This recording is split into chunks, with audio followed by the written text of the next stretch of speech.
ব্যাপারটা কেমন হয়ে গেল না? যাই হোক, এটা মনে হইতেছে যে কোনো র্যালি বলতে এই ধরনের র্যালি আমরাও ছোটবেলায় করছি। উই আর দ্য উইলিয়ান্স মানে কি? উইলস লিটল ফ্লাওয়ারের পোলাপাইন, তারাই হবে।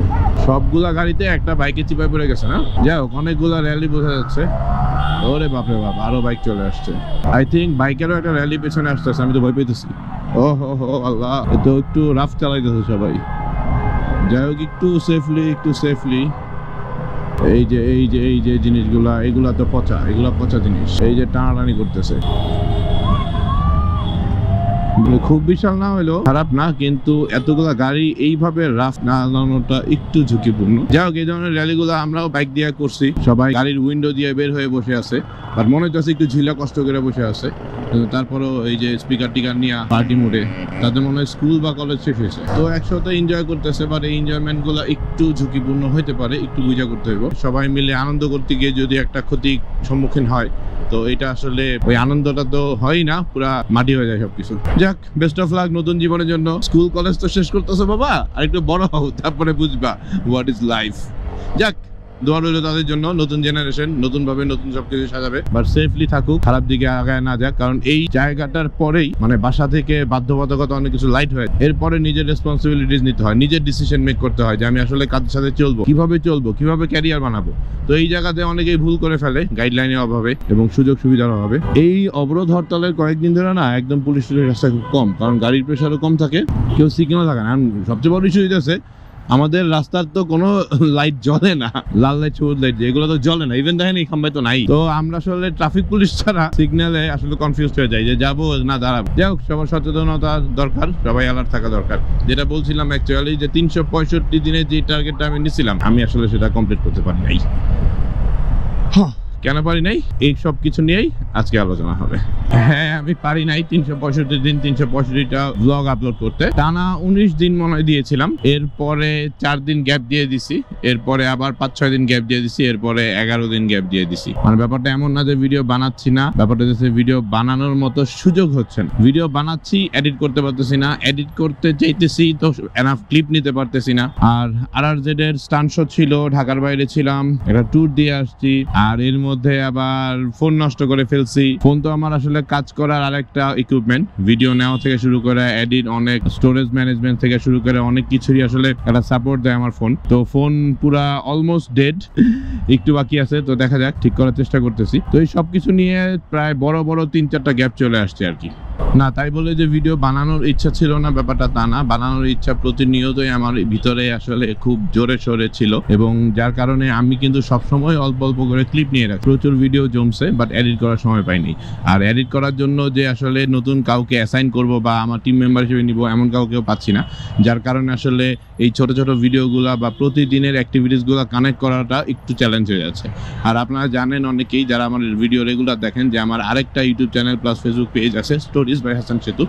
তো ওইটাতেও ডেইলি ব্লগ বানানোটা আমার জন্য একটা চ্যালেঞ্জ ছিল। তো সবকিছু বাদ দিয়ে আসলে প্রত্যেকটা সময় আমার কাছে মনে হয়েছে যে আমার ভিডিও ইমপ্রুভ করা দরকার, আর ইমপ্রুভ করার জন্য প্রতিনিয়তই নতুন নতুন এক্সপেরিমেন্ট করার ট্রাই করছি।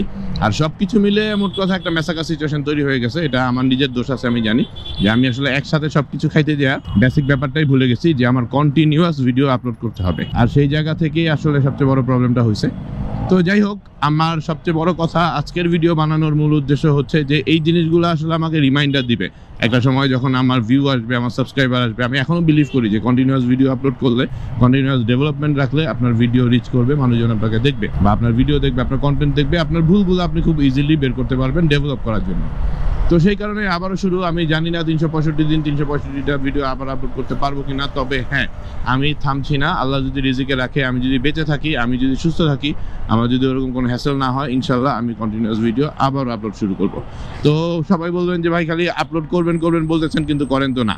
কিন্তু ব্যাপারটা হচ্ছে যে না করি না, ব্যাপারটা পুরোপুরি সত্য না। সবসময় চেষ্টা করে যাচ্ছি এবং চেষ্টা করে যাব, কারণ আমি বিলিভ করি যে এটা রাতারাতি কোনো ব্যাপার না যে রাতের বেলা ভিডিও আপলোড করলেন, সকালবেলা ঘুম থেকে উঠে দেখলেন যে ওয়াও অনেক ভিউ হয়ে গেছে, অনেক সাবস্ক্রাইবার চলে আসছে। না, এমনটা হতে পারে না। আমি যেই ডেইলি ব্লগ বানাতে চাচ্ছি সেটা হচ্ছে প্রতিদিন সবার সাথে কানেক্ট হওয়া, প্রতিদিন অডিয়েন্সের সাথে কানেক্ট হওয়া, প্রতিদিন আপনাদের সাথে কানেক্ট হওয়া।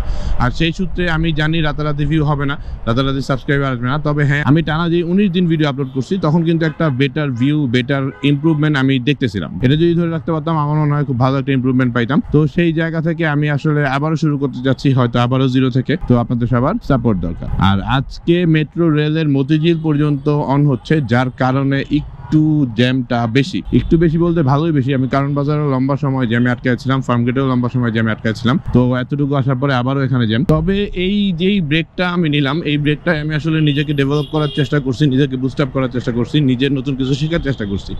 তো সবকিছু শেখার মধ্যে একটা শিক্ষা আমার খুব বেশি আসলে মনে দাগ কাটছে, সেটা হচ্ছে এই দুনিয়ায় কোনো কিছুই স্থায়ী না। আপনি যেগুলো আপনার নিজের মনে করতেছেন এগুলো কোনো কিছুই স্থায়ী না ভাই। আমাদের জীবন তো স্থায়ী না, এটা আমরা সবাই জানি। আমাদের সবার মরতে হবে, সবাইকে এই দুনিয়া থেকে চলে যেতে হবে। কিন্তু বস্তুগত যে জিনিসগুলো আছে এগুলো কিন্তু কখনোই স্থায়ী না। আপনার মোবাইল, আপনার বাইক, আপনার সবকিছু, মানে যাই বলেন না কেন আপনার আশেপাশে, আপনার ল্যাপটপ, আপনার কম্পিউটার, আপনি যে ফ্ল্যাটে থাকতেছেন ওই ফ্ল্যাট বা আপনার বাড়ি, কোনো কিছুই স্থায়ী না। সব কিছুই একটা না একটা সময় নষ্ট হবে। আর সেকেন্ড যেই জিনিসটা সেটা হচ্ছে কোনো কিছুই আসলে আপনার না। এই দুনিয়ায় যা কিছু আপনার আশেপাশে আছে, যেই জিনিসগুলো আপনি আপনার মনে করতেছেন, এগুলো কোনো কিছুই আপনার না। শুধুমাত্র আপনি নিজে ছাড়া, আপনার ফ্যামিলি ছাড়া, আপনার ফ্যামিলির কাছ থেকে পাওয়া মহব্বত ছাড়া, আপনার ফ্যামিলিকে দেওয়া মহব্বত ছাড়া কোনো কিছুই স্থায়ী না। সুতরাং যেহেতু কোনো কিছু স্থায়ী না, এগুলা নিয়ে কমপ্লেন করে কি লাভ? এগুলা চায়া মন খারাপ করা কি লাভ? এগুলা না পাওয়াতে ডিপ্রেশনে পড়ে আসলে কি লাভ? কোনো লাভ নেই। শুধুমাত্র সৃষ্টিকর্তার প্রতি ভরসা রাখেন। আপনাকে যারা ট্রু লাভ করে তাদের বিলিভ করেন, তাদের সময় দেন, ফ্যামিলিকে সময় দেন, নিজেকে সময় দেন, ভালো থাকা যাবে। আমরা আসলে বস্তুগত জিনিস নিয়ে, দুনিয়াগত জিনিসপত্র নিয়ে যে পরিমাণ ডিপ্রেশনে পড়ে যাই, যে পরিমাণ দৌড়াই, এগুলো আসলে কোনো কিছুই কোনো প্রফিটের না, সবকিছুই বৃথা। তাই আমি বলবো এই ব্রেকে আমার এই নতুন শিক্ষাটা আমাকে নতুন করে বুস্ট আপ করছে, এবং আমার মনে হলো যে আমার অডিয়েন্স বা আমার ভাই ব্রাদার যারা আমার ভিডিও দেখে, তো আপনাদেরকে এই জিনিসটা জানানো উচিত যে কোনো কিছুই স্থায়ী না, কোনো কিছুই আপনার না। সুতরাং এইগুলা নিয়ে প্যানিক না নিয়ে নিজেকে সময় দেন, এনজয় করেন প্রতিটা সময়। যেই মানুষগুলো আপনাকে ভালোবাসে তাদেরকে সময় দেন। আপনি যেই জিনিসগুলো ভালোবাসেন ওইগুলোতে সময় না দিয়ে, তাহলে দেখবেন জীবন অনেক সুন্দর হবে, জীবন অনেক হ্যাপি হবে। আমি হাসান সেতু আজকে আপনাদের কাছ থেকে বিদায় নিচ্ছি। আবারও ইনশাল্লাহ চলে আসবো যে কোনো সময়, যে কোনো জায়গায় ক্যামেরা অন করে। সে পর্যন্ত ভালো থাকবেন, সুস্থ থাকবেন এবং অবশ্যই সেফলি বাইক রাইড করবেন। আর এখনকার সময়ে চারিদিকে একটু অস্থিরতা, কারণ গ্রামের শ্রমিকদের গ্যাঞ্জাম, রাজনৈতিক কলহ, সবকিছু নিয়ে আমাদের একটু ভয় কাজ করতেছে। যারা নতুন ইনভেস্ট করতে যাচ্ছে তারা ভয় আছে, যারা চাকরি করতেছে তারা ভয় আছে, যারা ব্যবসা করতেছে তারা ভয় আছে। তো সবাই সেফ থাকুক, সবাই সেফলি চলুক, সবাই সবার প্রতি ভালোবাসা রাখুক, এই প্রত্যাশায় আমি আবারও আপনাদের কাছ থেকে বিদায় নিচ্ছি। আল্লাহ হাফেজ। আর হ্যাঁ, যদি ভিডিও ভালো লাগে একটা লাইক দিন। আর যদি আমার কথা ভালো লেগে থাকে, আসলে কথাই তো বলছি ভিডিওতে, আহামরি কি দেখাচ্ছি জানি না, কারণ আমাদের মোটো ব্লগের মূল উদ্দেশ্য থাকে আপনাদের সাথে ইন্টারাক্ট করা, আপনাদের সাথে কথা বলা। তো ভালো লাগলে অবশ্যই একটা কমেন্ট করে দেবেন। টাটা।